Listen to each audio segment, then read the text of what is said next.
Hello दोस्तों, तो welcome back my YouTube channel. और आज मैं आपको बताऊंगा वीर अभिमन्यु के बारे में, जो कि भारतीय इतिहास और पौराणिक कथाओं के सबसे साहसी और प्रेरणादायक पात्रों में से एक है। महाभारत के युद्ध में उनकी वीरता की गाथा आज भी युवाओं में जोश भर देती है। अभिमन्यु अर्जुन और सुभद्रा श्री कृष्ण की बहन के पुत्र थे। इस नाते वे भगवान श्री कृष्ण के भांजे थे।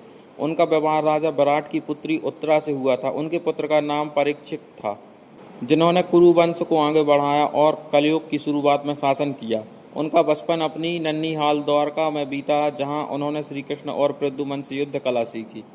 अभिमन्यु के बारे में प्रसिद्ध बात यह है कि उन्होंने चक्रव्यूह को भेदने की कला तब सीखी थी जब वे अपनी माता सुभद्रा के गर्भ में थे। अर्जुन सुभद्रा को चक्रव्यूह भेदने की विधि सुना रहे थे, लेकिन जब अंतिम चरण व्यूह से बाहर निकलने की बारी आई तो सुभद्रा को नींद आ गई थी। इसी कारण अभिमन्यु को चक्रव्यूह में प्रवेश करना तो पता था, लेकिन बाहर निकलना उन्हें नहीं सुना था।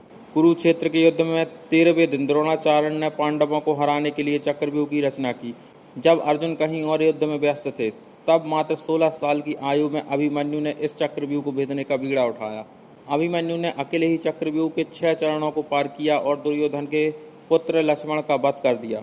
उनकी वीरता को देख कर्ण, द्रोणाचार्य, कृपाचार्य, अश्वत्थामा और शकुनि जैसे 7 महारथियों ने उन्हें चारों ओर से घेर लिया। जब उनके सभी हथियार टूट गए और रथ का पहिया भी नष्ट हो गया, तब उन्होंने रथ के पहिए को ही अपना हथियार बना लिया और अंत तक डटे रहे।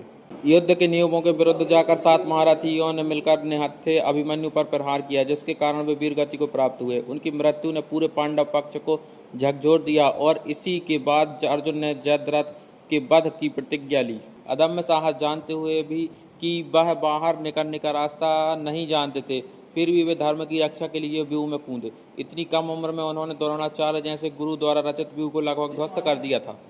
उनका बलिदान भारतीय संस्कृति में निस्वार्थ सेवा की वीरता का प्रतीक माना जाता है। तो दोस्तों, ऐसे थे वीर अभिमन्यु, जिनकी जानकारी मैंने आपको संक्षिप्त में देने का प्रयत्न किया है। आशा करता हूँ आपको वीडियो अच्छी लगी होगी और इसी तरह की वीडियो देखने के लिए हमारे चैनल को फॉलो करिए। जय श्री राम।